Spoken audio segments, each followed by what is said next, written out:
Hello, everyone, and thank you for joining our Google Hangout today. Today we have Christopher Tin with us. Northern California-born and two-time Grammy-winning composer Christopher Tin writes music for a variety of settings: the concert hall, feature and independent films, video games, and for product commercials. Collaborating throughout his career with a wide variety of artists and international stars in genres ranging from electronic and hip-hop to world and classical music, Tin's recordings consistently reach #1 on the Billboard album charts, and entire concerts have been devoted to his music. His latest recording, The Drop That Contained the Sea, not only debuted #1 on Billboard's classical charts, but was premiered at Carnegie Hall to a sold-out hall. And his song, Baba Yetu, from Calling All Down's album, made history as the first Grammy ever awarded to a piece of music written for a video game, Civilization 4. So thank you so much for joining us today, and thank you, Chris, for being with us. Here's Max. How do you like living in LA, and do you live in LA primarily because, that's where the film, video game, commercial, television industries are, and is it important, that you're based locally? The answer is yes. I live in LA because if you want to work in any sort of media composition, this is the town to be in. You could make a case for New York also having a scene. It tends to be more documentary, advertising, and independent film driven. But LA is definitely the broadcast center of the US. And so if you want to really launch a proper career scoring films or TV, you really should be in LA. Video games are a little more diffuse around the country. You can live in various places. There are game studios everywhere. The Bay Area has a lot of them, for example.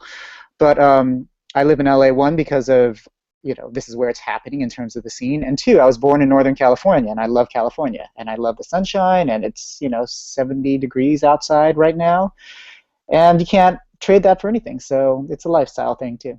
When did you start composing? How old were you? How did it all come about? For me, the entry into composing was actually music theory. And I found from an early age that I really enjoyed theory. And I had a piano teacher early on who got me hooked on the idea of chord progression, scales, and modes, and sort of the rudiments of music theory. And I really took to that. And to answer your question, yes, I'd studied piano since I was probably 5 years old, and I was at the time playing a number of different instruments. I was playing trumpet in a concert band. I was playing guitar with my friends and things like that. But for me, just understanding how music worked from a theoretical standpoint was really exciting. It's almost like being an architect or an engineer, or deconstructing things. I mean, I sort of like to think about music in those terms. And so really, like, the entry for me was just, tearing down music that I liked, figuring out how it worked, and then sort of, I guess you might say, sort of like, imitating in a certain way, I used to take my dad's old Beatles records, and I would transcribe whatever I heard and just kind of play along and things like that. And eventually I started taking more formal classes in music theory and composition, and I think I probably wrote my first music when I was in high school, maybe age 16 or so. But that was just kind of the beginning of a very long path. So with your work these days, I mean, you work in all these different areas. I mean, you record albums, you write live music, you work in film and TV industry and the video game industry. Is there one area that is more lucrative? Do you find that there's more work in one area than another?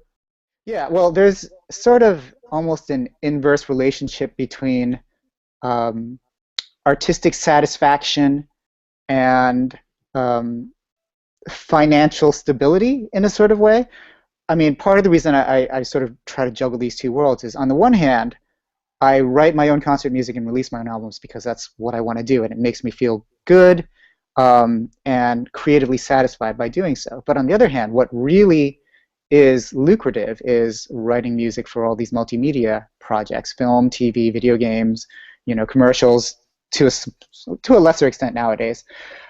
But there's definitely a more I mean, there's a bigger market out there for sort of commercial music, so to speak. And artistic projects, like the ones that I'm probably known for, like Calling All Dawns and The Drop That Contained the Sea, that you did the promo for, Max, those are great, and they're sort of self-sustaining in that, you know, the licensing, the CD sales, the performance income, all that sort of stuff sort of like funds the next album. You know, there's sort of this rolling sort of basis where one album costs a lot of money to do, and then the profits from that fund the next one, and then so forth. But to make a living doing that, existing purely off of concerts and CD sales and performance income, is hard without supplementing it with other things. And I think a lot of contemporary classical composers supplement that with teaching. But in my case, I'm actually doing it by writing music for films and games and doing remixes and working on TV shows and working with pop producers and anything else I can sort of get my hands on. And so, you know, the main purpose of that is, I mean, I wouldn't say it's the main purpose. It's very artistically satisfying too. But that is definitely where I think, you know, you can get paid and not have to worry about, oh, my next album is going to cost $200,000, so I better set aside a good chunk of this to fund that next album.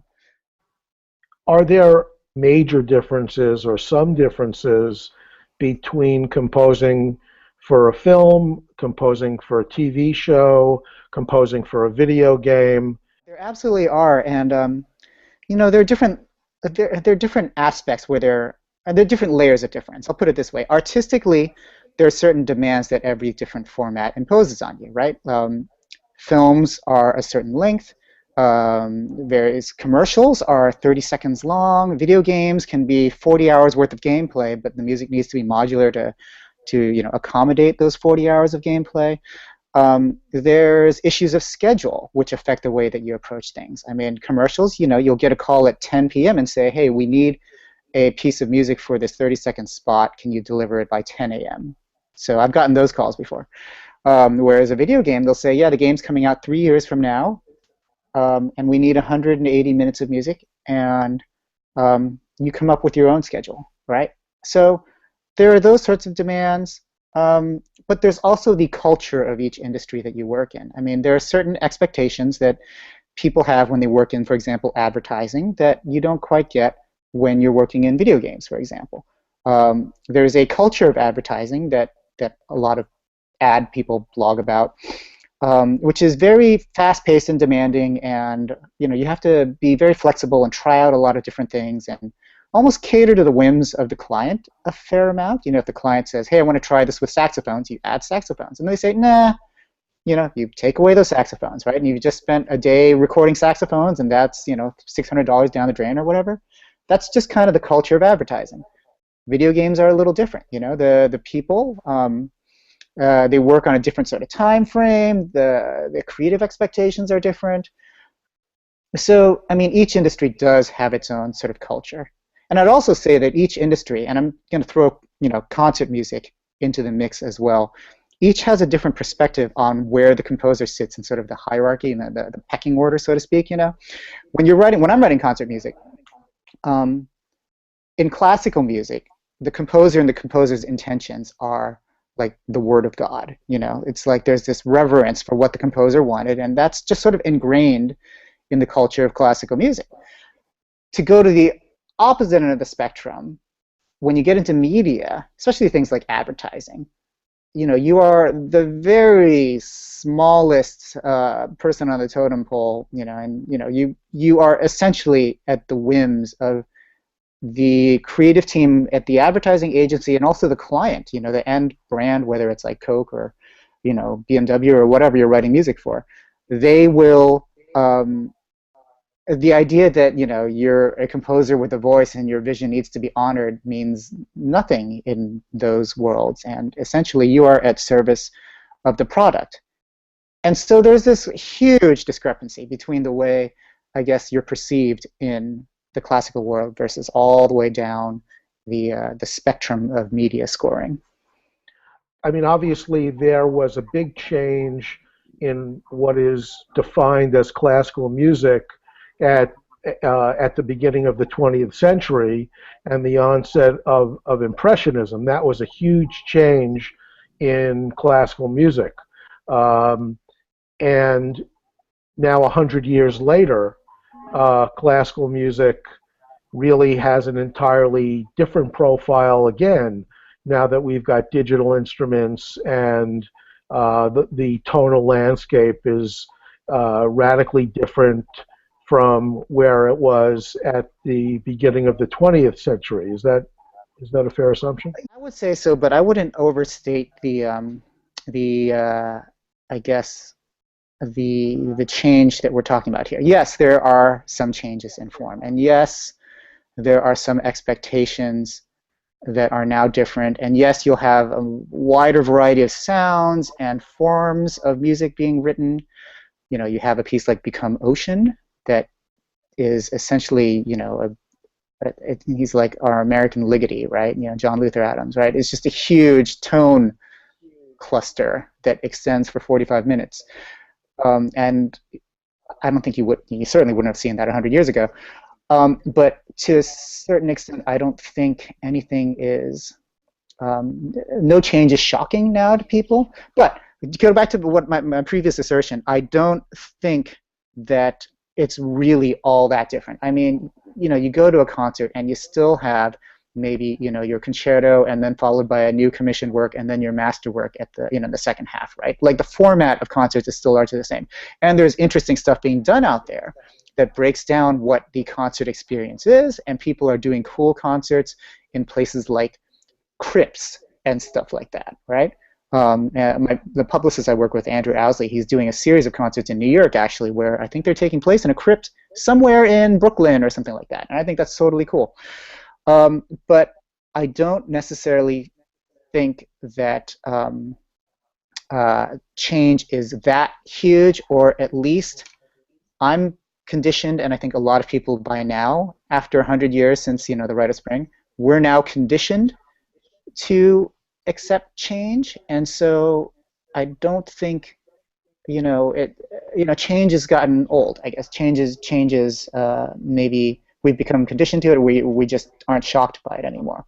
So there are definitely very cool things happening on a more, I think, nuts and bolts sort of level within compositions themselves. I mean, I think there's some really cool pieces being written that employ a lot of techniques that not a lot of other people are using. You know, I love the music of Thomas Adès, for example, right? No one scores an orchestra. No one orchestrates for an orchestra like he does. Like you hear a piece of his, and between the intervallic jumps and the way the instruments are so carefully, like they use extreme registers, and they all sort of like work in just interesting ways amongst themselves.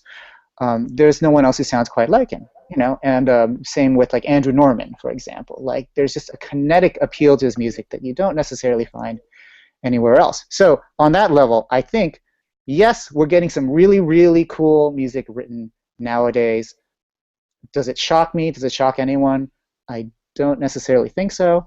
And there's still pieces, you know, at the end of the day, it's still a piece that's being written for the orchestra, right? This is not like a, I don't know, Terry Riley 30-hour jam in C major or something like that. You know, there's still proper pieces that have a cohesive form that people understand that are being performed in the symphony hall. And so my answer to you is I don't think it's all that different. Is there a visual aspect to it that is becoming part of the future of this music?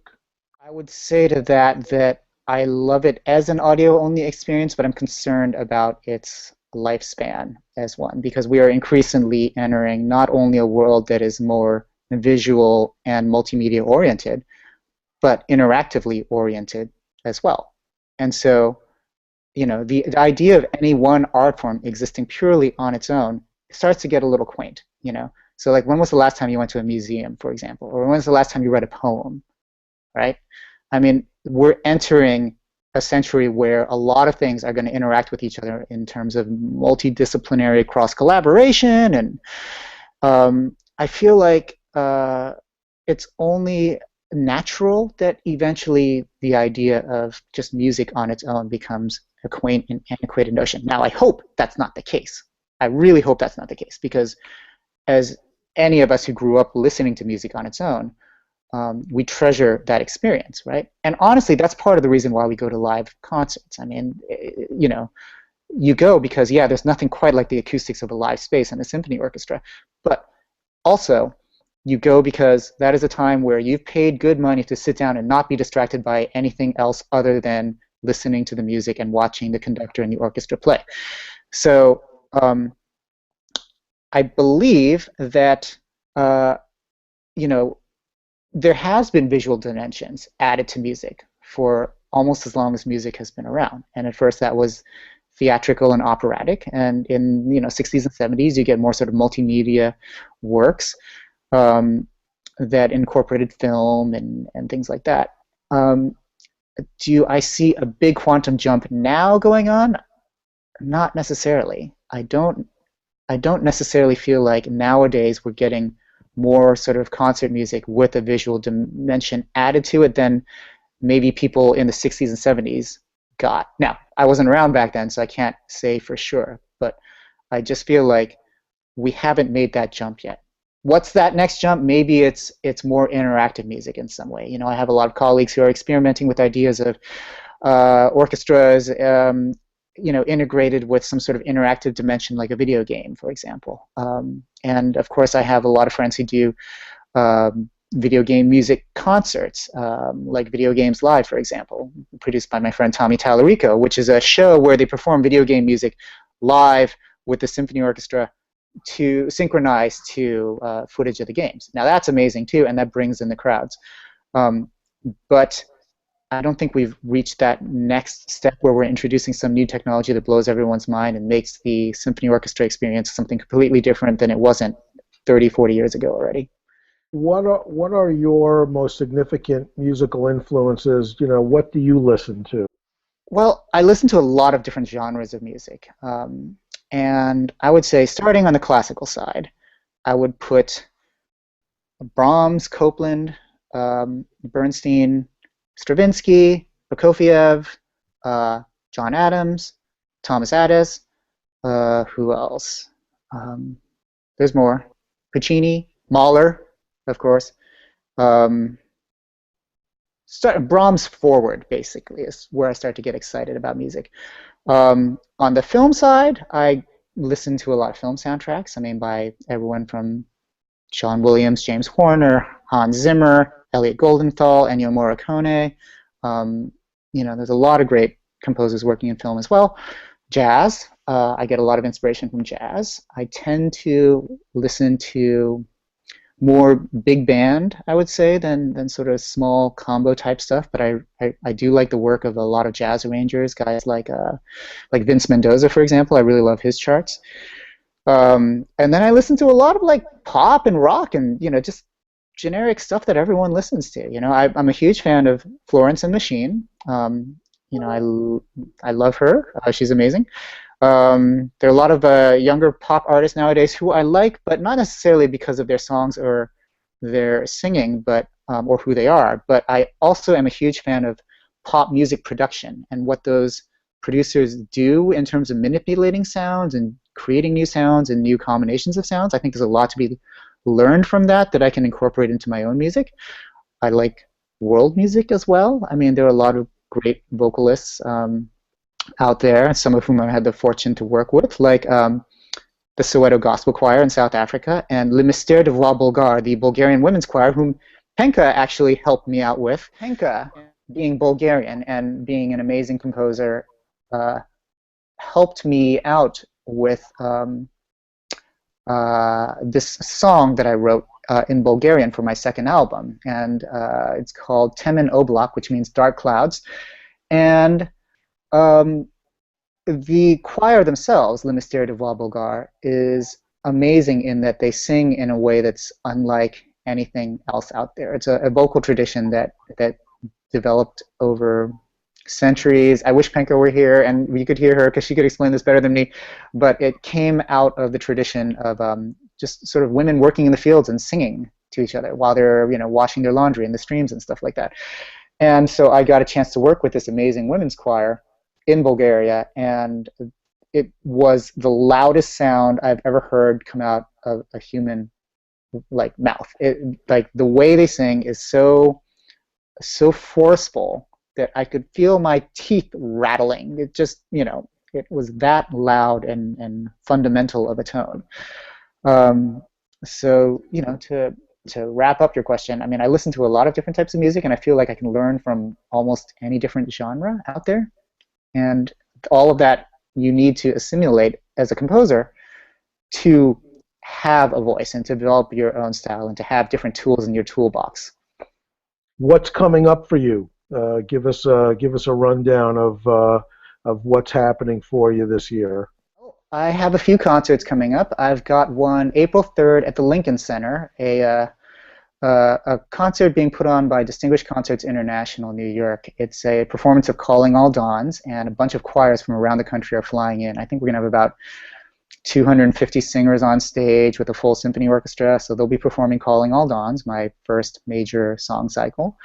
And then I have a few concerts in England as well, in York and Harrogate in July of 2016. And July 19th, we have a big concert I'll be conducting along with a colleague of mine, Sue Fink. We'll be doing a concert with the Royal Philharmonic Orchestra at Cadogan Hall, and also we'll be doing all my works. So The Drop That Contained the Sea, as well as selections from Calling All Dawns, as well as probably a new piece as well.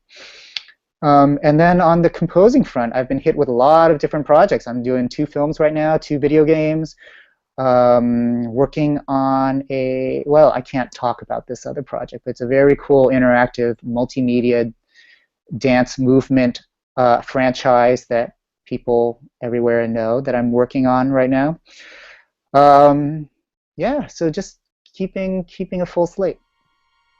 Thank you so much to Christopher Tin for joining us for today's Google Hangout. If you'd like to watch the entire Google Hangout again, please make sure to visit our YouTube page at youtube.com/crossovermedianet.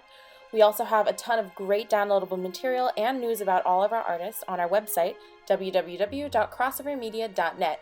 And don't forget to follow us on Facebook and Twitter at _crossovermedia. Thanks so much.